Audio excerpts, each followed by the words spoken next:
Dan Rothenberg and Joe Klosik, two guys trying to figure it out. Not the right wing, not the brosphere. Left of center, with humor and empathy. Hello, and welcome to the Splain. Well, like and subscribe. Like and subscribe. So, if you like what we do. Oh no! Oh dear God! Oh, Dan, where are you exactly? I'm in my bathroom. Why are you in the bathroom? Because it's the only private place I could get in my house. This is a new family issue. Oh, how many? How many rooms do you have in your house? Okay, I have how many choices? There's Charlie's room, there's my bedroom out there. Right. And then you got there's the downstairs. My dad is visiting. Oh, okay. And this is what happens if you really want privacy. Yeah. Again, I tend to I'm not going to lay down the gauntlet and start kicking people. My son's got to do his homework.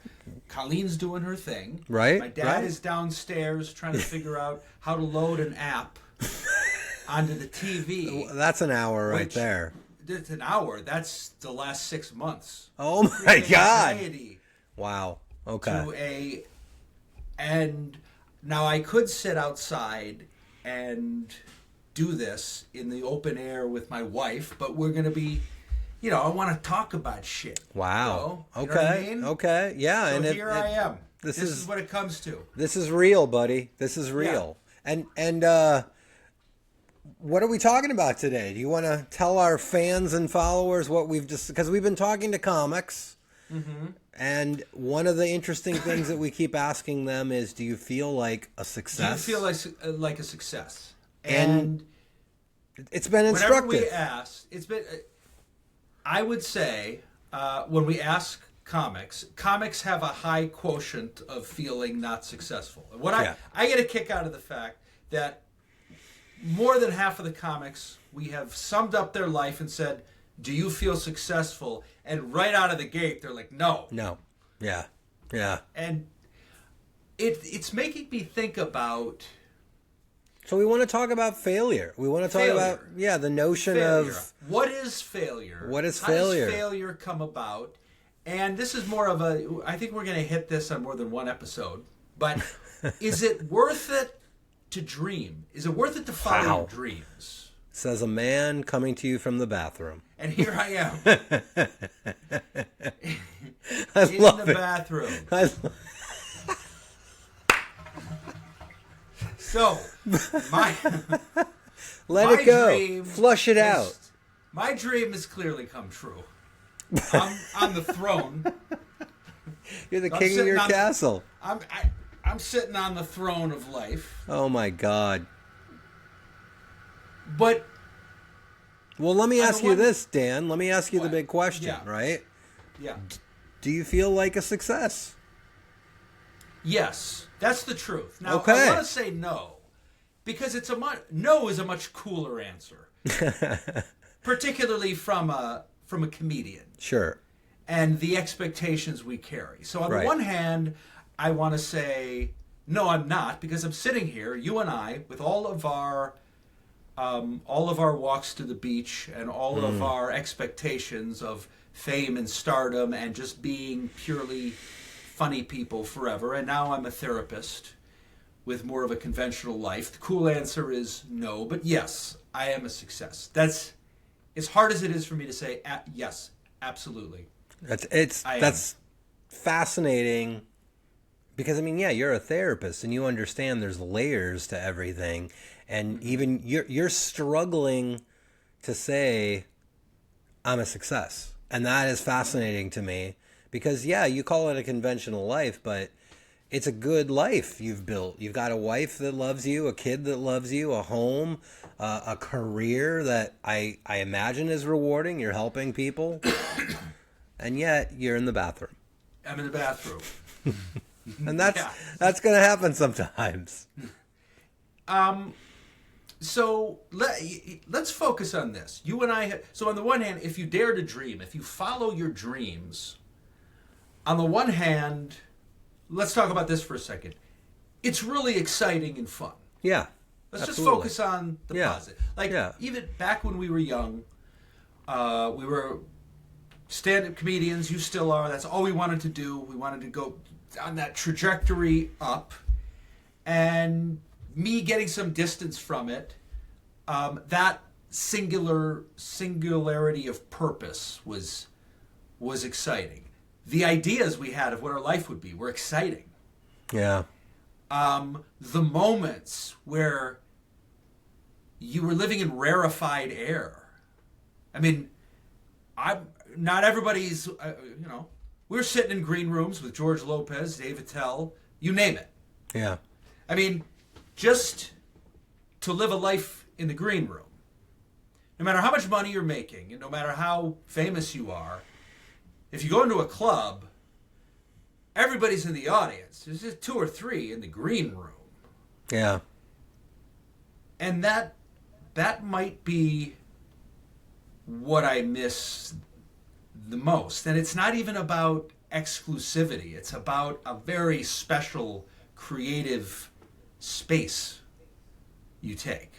When there's a line around the block, the punchline, and you go to the front and walk in. Because you're funny. Yeah, because you're funny, because you've made it, because on all of the exterior trappings of success, you're doing it, and I can remember vividly there were more than a couple of Saturday nights where I'm standing in the back of the room of the punchline, and there's that buzz of crowd energy. The lights are about to dim, and as the lights dim, the crowd start woo. It's all like, and I'm a part of it. I get to be a part of this, and it's exciting, and that energy is incredible. And I go on stage and I do my thing, and then you're right, in between shows on the weekend, you're back in the green room, and there's like 3-4 people back there, the headliner, the opener, the middle, maybe 1 or 2 other people pop in, and it's this very exclusive, very rarefied air, and you're trying jokes on each other. You're talking about, hey, I met this person. You're trying to get hooked up with, hey, can you introduce me to someone? And you're just having some of the most amazing conversations of your life, and you feel like, this is amazing. I want more of this. Yeah. And then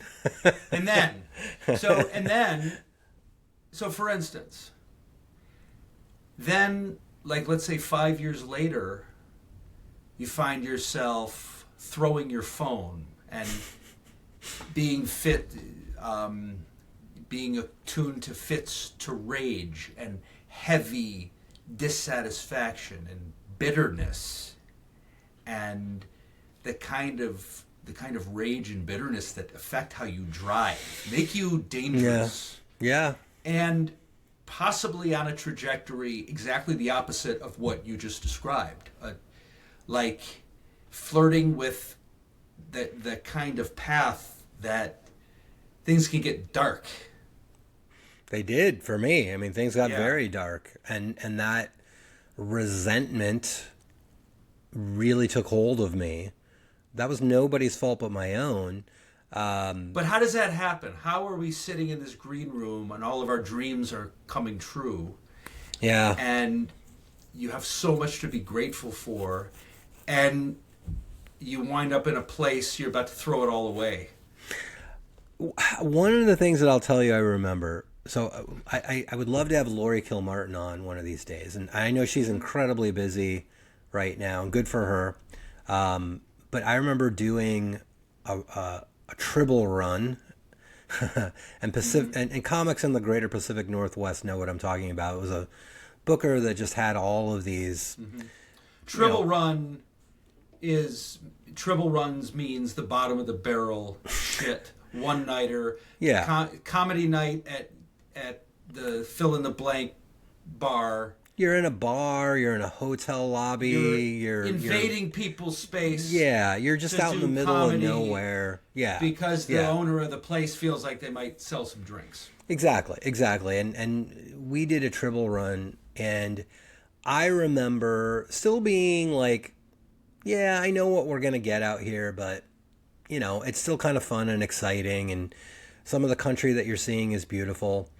And I remember Lori Kilmartin, who just hit the road hard when she first started. I remember her saying to me, like, by about the 5th time you pull in to the Thunderbird Hotel parking lot, and it's so demoralizing.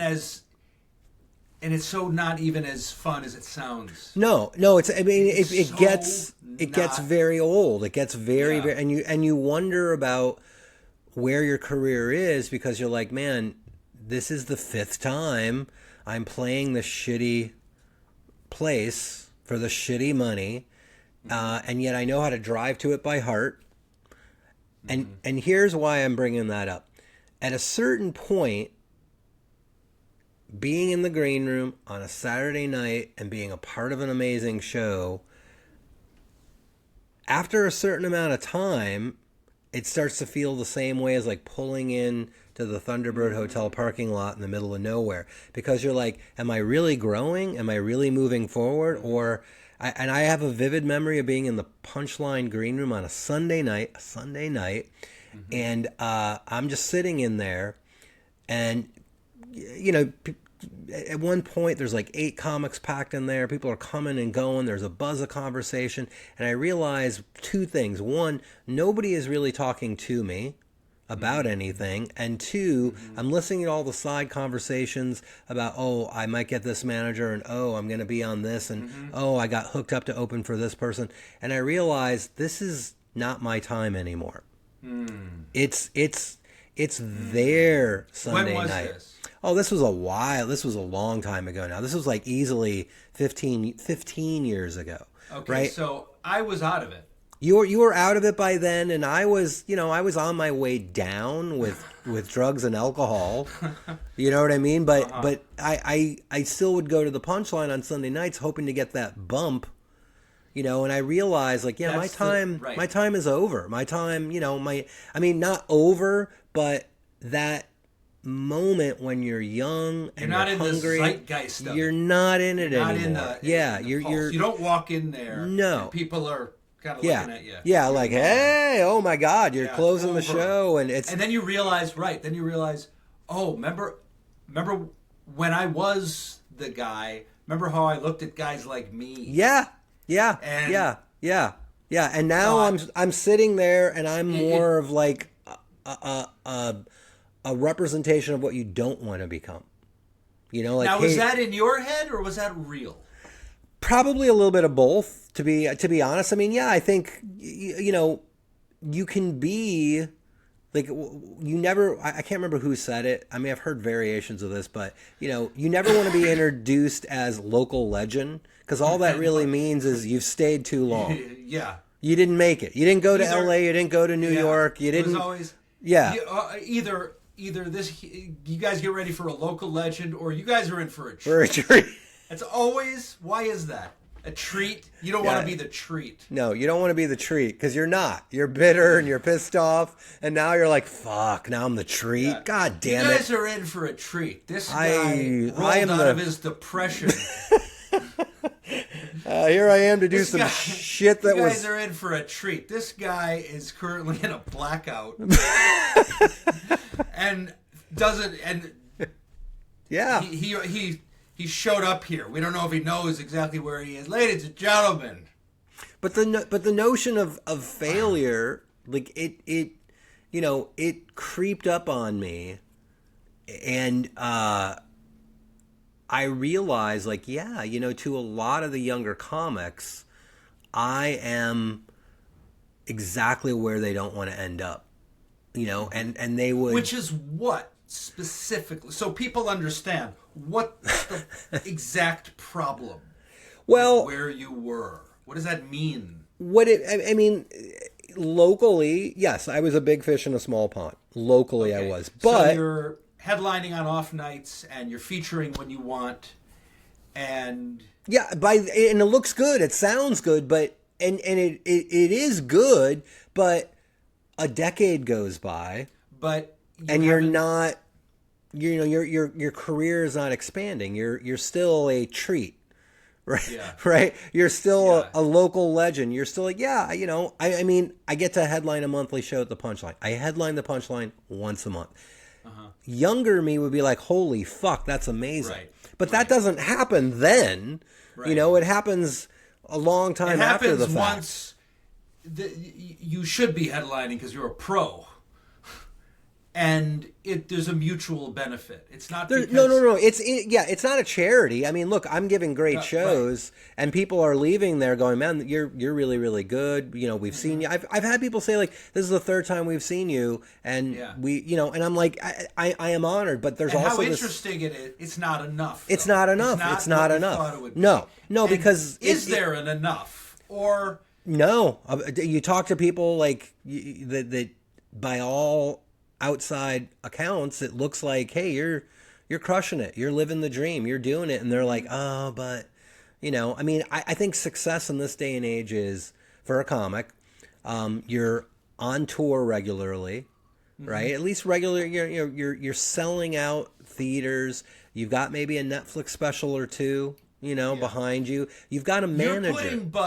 You're putting butts in seats. You're making real money. You're putting butts in seats. Exactly. Yeah.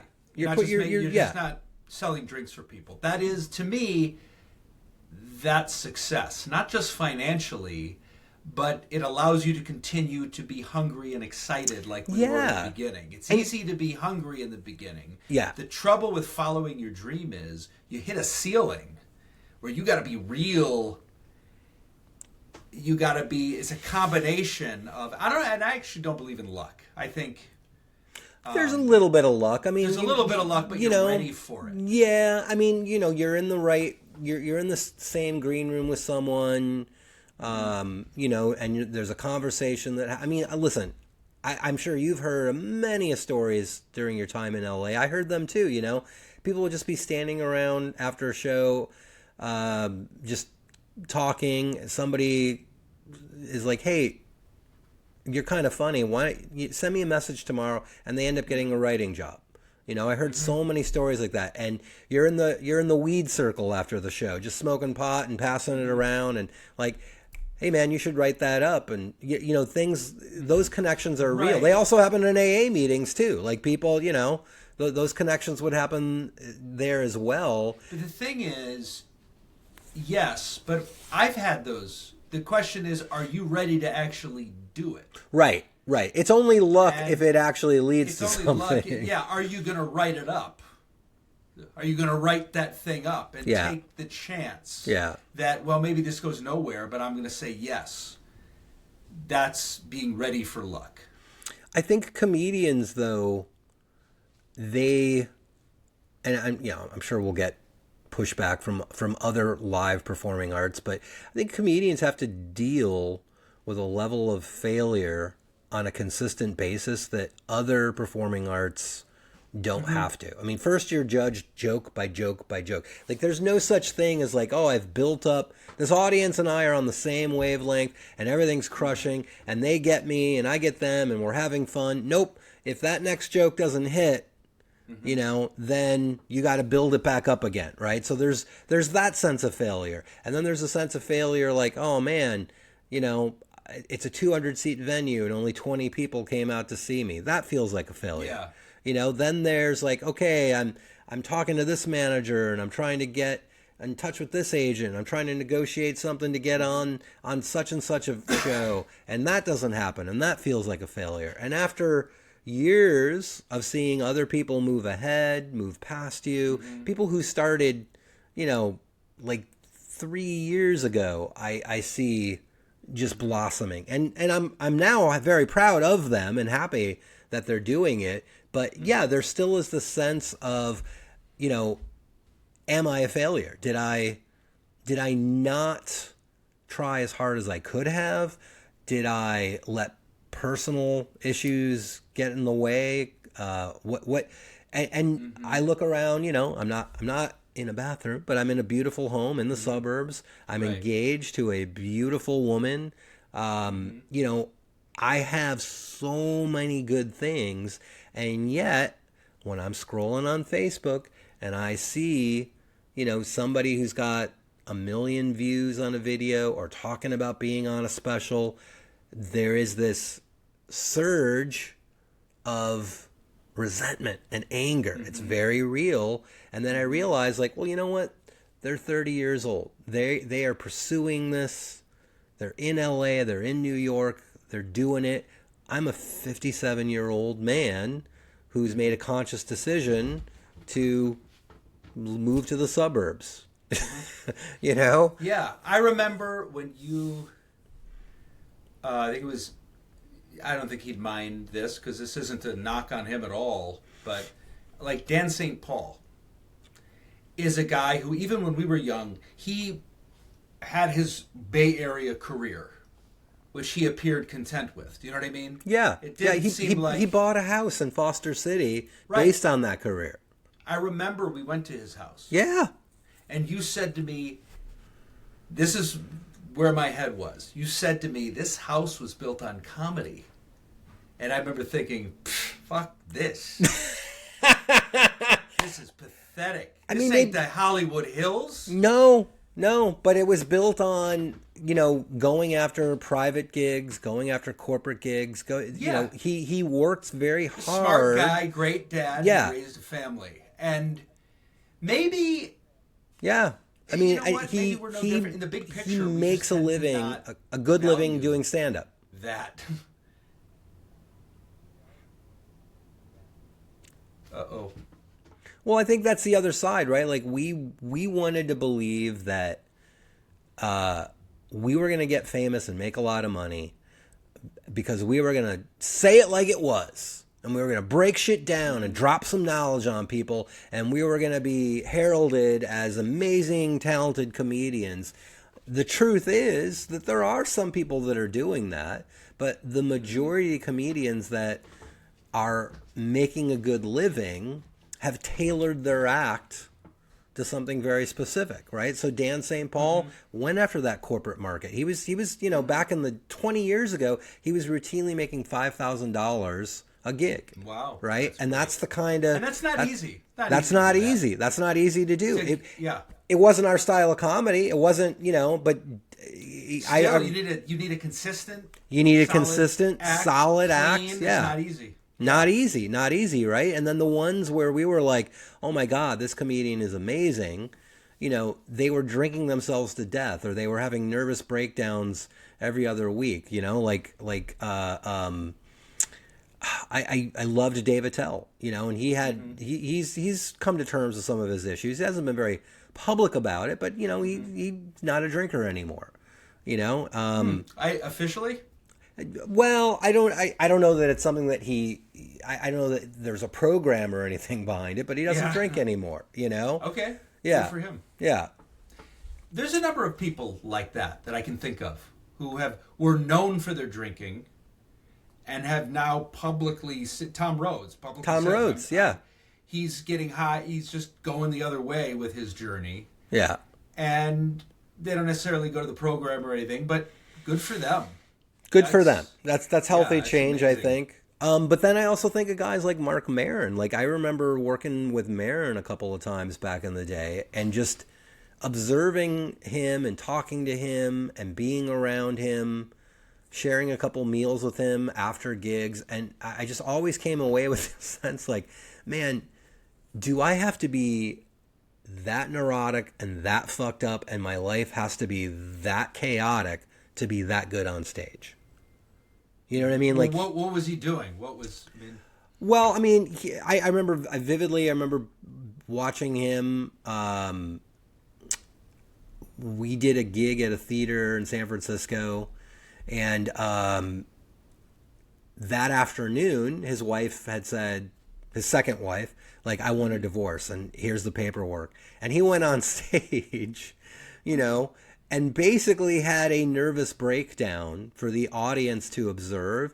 And the audience didn't know what was real and what wasn't real. Did they like it? I mean, no, they loved it it. They thought it was genius. They thought like he was, great. he was talking about stuff in a real way, and he was presenting stuff with this frenetic energy. And at this point, he wasn't famous. He was not big. This was before was WTF. This was before the podcast. He was, but he was always. He was a club favorite, which is another thing you don't want to be introduced as, right? Like the booker and the owner loves you, but you're not really drawing. Yeah, but you're not drawing. Here's a myth that needs to be broken. Before those guys hit their stride, they weren't drawing anyone. You and I different came up time. in a time. Yeah, different time. Up in a time. Butts were not in seats. No. And Marin, Louis C.K., yeah, Dana Gould, no one, zero, was paying to see them, and it was different. It was a different era, man. I mean, it and that is also another part where I don't feel like a failure. I do feel old though, because marketing has never been a bigger part of being a stand-up comedian than it is now. It's all about social media. It's all about becoming an expert. I mean, there was a couple of comedians I know who widely, or they very wisely used their time during the COVID shutdown. They just put content out there, and people were so hungry for it that's how they really built. Now, do I think they're particularly talented or funny as performers? They're okay. But their real talent was in marketing. But you know what you and I have always had trouble with, Joe? Life? Yes. The perseverance to stick with something and stay flexible and just keep on. That perseverance began the generation after us. Well, how much of that was us, just like us lacking that perseverance, and how much of that was just the era that we were in? Like, you and I were always very stuck in what people thought of us, the status of being regarded in a certain way, which translated to where are you on the list at Cobb's. And it seems like the next generation was Andrew Norelli and Kevin. Kevin. Yeah. Got him. I just blanked on his name too. I was thinking about him earlier today too. No, I know what you mean. Yeah, I know what you mean. He's a good friend of mine. Wow, I'm senior Kevin. That is definitely not Hancock. Hancock was. He's a good guy. He's a very good guy. He's a good guy. Not him. Yeah, but I know Kevin Avery. Kevin Avery. Yeah. Kevin Avery. You could see in them they were not concerned about what we thought.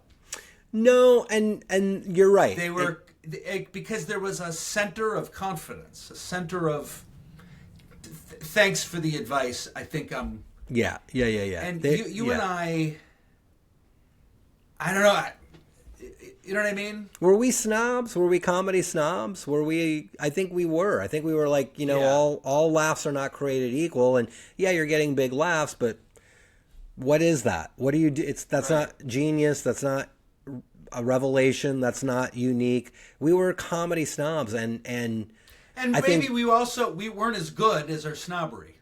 You got to be better. You got to walk the walk. I don't know. I think we tried. I think we spent a lot of time trying. I think we spent a lot of time figuring out who we were and what we were good at.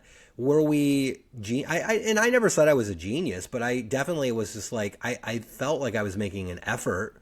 Like look, I'm talking about religion. I'm talking about being adopted. I'm trying to talk about current events in a way that's not preachy. I'm trying to talk about politics and war and still get big laughs. And you were talking about sexuality in a time when we didn't even have a lot of the language that we have now to talk about it, and you were really navigating your experimentation with sexual identity again. I thought at the time we were all very hip and like, look at me for knowing a guy who's bi, but it that's not hard anymore. Yeah. It's not hard anymore, and I do think, like, you paid a price socially in the scene for that, you know. I mean, because you got it. It sounds like a bad bisexual pun. You got it from all sides. I got it from all sides. I know. Because you got it from the gay community and the straight community, and yeah, I mean. And I'm sure, you know what? I got it much worse than I even know. I'm sure people were talking shit. Oh, I'm sure they were. I'm sure. And yeah, I mean, now I realize, like, yeah, people talk shit about us all the time. Let me throw this at you. Tell me if you can relate to this. This is one that sticks out. A moment in my life that sticks out in my mind. I'm living in Santa Monica. I had met Colleen. We weren't married yet. I was 29. Wow. 29, going on 30. I'm sitting in my shower. Don't worry. And I'm using this. I'm just painting the picture. I'm using this. Still, don't worry. I'm using this special facial gel that I had bought. For some reason, it didn't have a spigot. It was like you poured it, and a lot of it would go to waste. And I will never forget this. I'm moistening my beautiful skin, and I could feel I can't quite breathe, right? Like just very low-grade panic attack. Mm. And right around this time, I was learning the reality of making money, the simple reality of math. Mm. And that's where things get sticky when you're living that dream. I remember the simple, and I was starting to have to get a day job and sort of like not spend more than I take in and look at the reality. Money makes you look at the reality. Yeah, there's no escaping it at a certain point. Of life. You can escape it in your 20s because you got big things ahead of you. Yeah.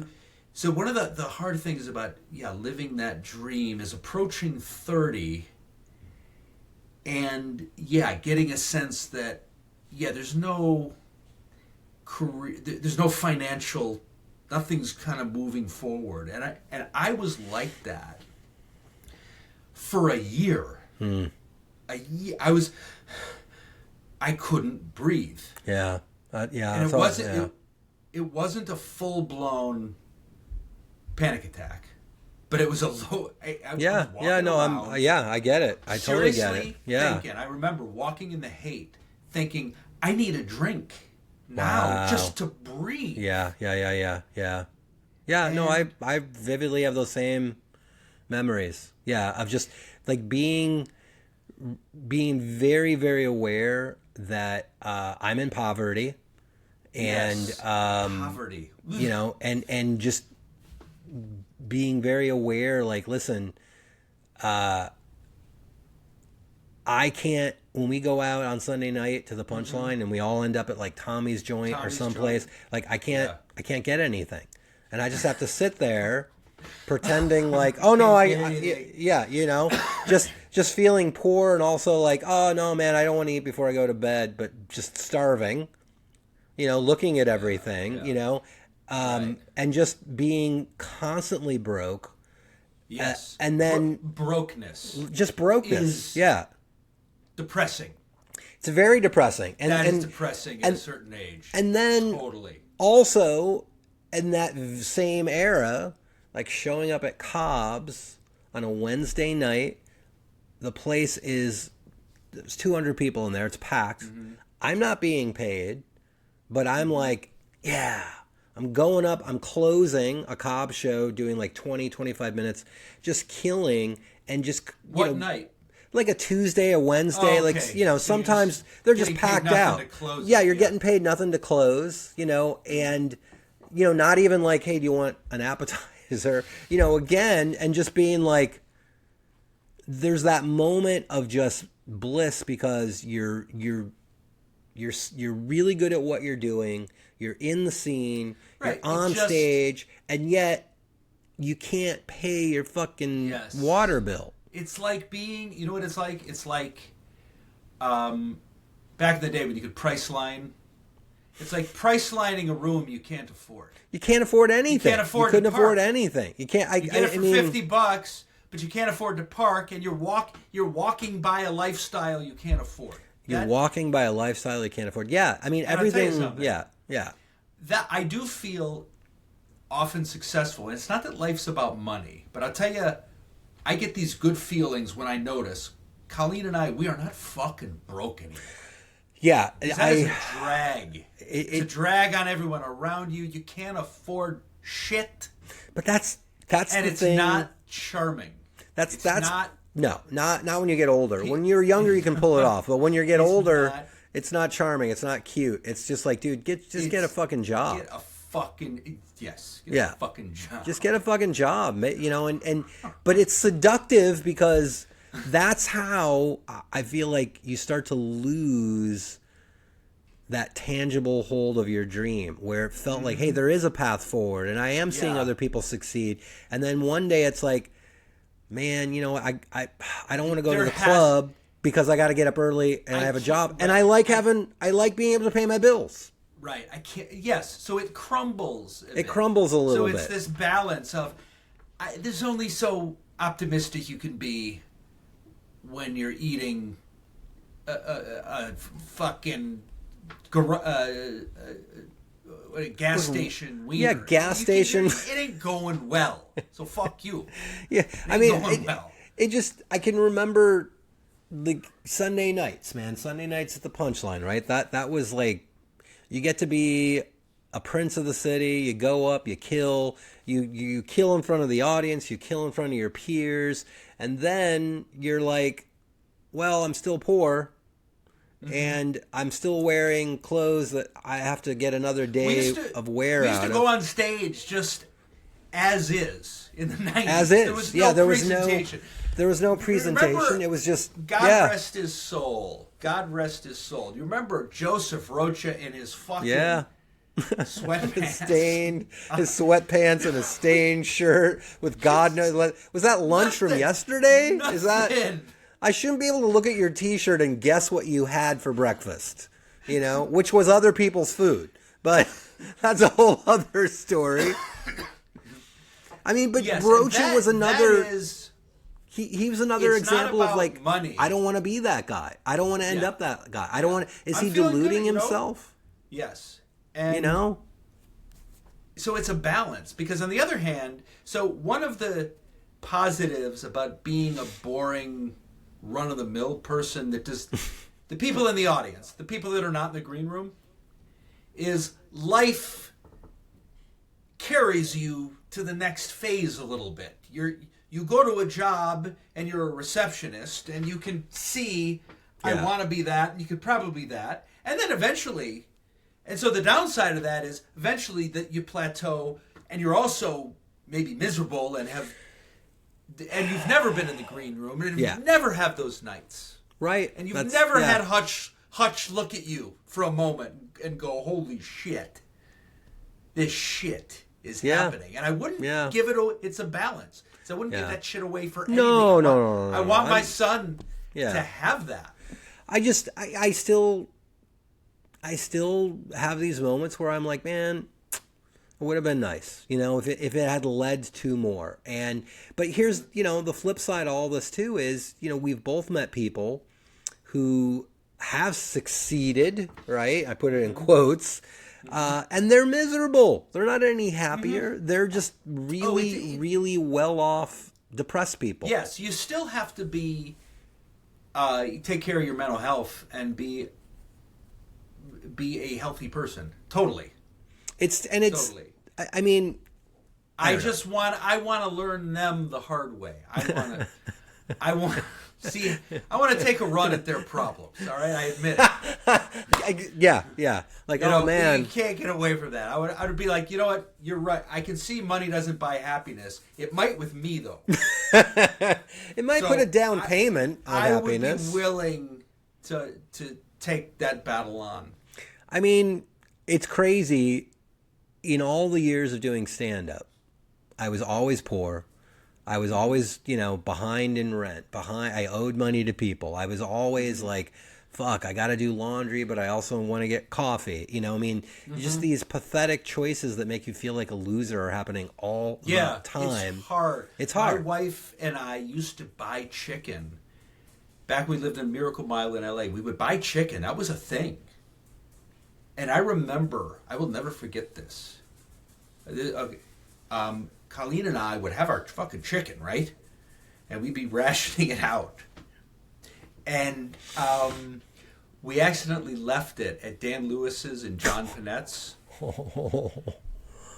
And fucking Dan was giving it to Libby. Giving his chicken to his fucking dog. And Oh my God, yeah. I was a combination of anger and demoralization. Yeah. So that happened. That's a part of the dream, too. You just have to take it all in. It's hard. But at the same time, it's like Seinfeld said, we'll get a plan B. There ain't no fucking plan B. No. There's still, you can plan things and have a life and have a good day job. You know what I mean? And not allow yourself to get impoverished. But it's still... Well, let me tell you about the absurdity of life, too, which, again, you're right. There was no plan B, and that is catching up to me because, so I recently spoke to my day job, and I'm like, hey, listen, why don't you pay to have me take online classes to get credentialed as a licensed substance abuse counselor, right? Mm-hmm. And they're like, okay, that let's look into that. And they're willing to pay $5,000 for me to start like adult learning classes online. Here's the hiccup. Mm-hmm. And this is where plan B would have served me well, right? So in 1985 or 86, because of my mother, I got a GED, right? And because it was issued to me on paper, those records are gone. Gone. No, you still... So you're a high school dropout? So I'm a high school dropout all over again because I don't have a GED to apply for the online classes, so I have to back up and I've got to take a GED to get that before I can now, and I'm just like, fuck. Come on, God. Are you kidding? Yeah, because the only way they will not accept anything. Look, it's cheap to take a GED, and I'm going to take a practice test to see like how I'm going to be terrible in math, but I have to do it if I want to move forward with any kind of a reasonable career. I've got to do it. Okay, and so what comes of that? If you become a licensed drug counselor as opposed to right now you're just a guy talks to people. You're just a little more than that, Dan. Little more than that. But thank you. So I mean, sure. I don't want to go into all the specifics, but I mean, right now I'm functioning as a de facto drug counselor in a lot of ways. So do you get paid more if you have it, though? I will get paid more, and then that will open up, other doors and make me more employable in other positions, and at least start that process of a career, like a real career in a real field. Because right now I'm not credentialed, and there's legal loopholes where I work are like, yeah, you don't need to worry about it, and that's worked well for everyone, unless I want a future. Mm-hmm. And it's like, and the job is like, yeah, look, we'll pay for that. You've been around for 7 years, clearly. Good for you. Yeah. Invest in you. Yeah. But then I had to go looking for the GED. I don't have that anywhere. And then I had to go online and making phone calls, Board of Education, county, whatever, and everyone's like, yeah, if you took that GED before 1990, it's gone. Like, we don't have it, it's gone. And I'm like, my God. You know what? And that's another we'll wrap up with this, another really tough thing about living a life that doesn't appear to go in order. Everything is so hard. It feels like, fuck, I don't, now I got to do this. But Right. I should have done it. I should have done it forever ago. I wouldn't even should it. It just is. It just is. You're working for people younger than you. You're to everything. It's like climb. Been there. Yeah. I mean, it's an opportunity, but it's also this blow to my ego, and I'm trying to look at it as like, all right, yeah, I have to get my GED, yet I just moved into a house in the suburbs with the woman who I'm going to spend the rest of my life with, Mm-hmm. and it feels like that is very much the absurdity of life, Yeah. And if you focus on the bad stuff, you are going to feel like you're not a success. And if you focus on the good stuff, it's just like, I can't take this relationship on tour. You know what I mean? Right. Hey, it's Christine and I. Hey, everybody, come on, buy a ticket. Monetize it. You can't. Well, I mean, I guess you can nowadays online, but it's a different brand of success. And I'm going to remind you of something you said that you say you don't remember. But this, so like 12, 15 years ago, when I was really, really at my darkest, you and I were talking on the phone, and I asked you, "Do you ever miss stand-up?" And you said something that has stuck with me. You said that excitement that you used to have for stand-up, you now have for your life. And that... It doesn't sound like me, but all right.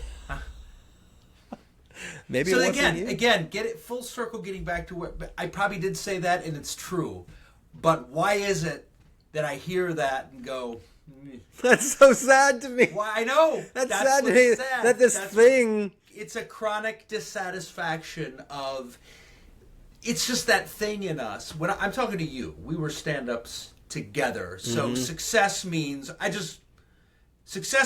sold out a show. That's just what it is. So I hear that I said something, some schmaltzy wisdom, touchy-feely thing. You were my Yoda, Dan.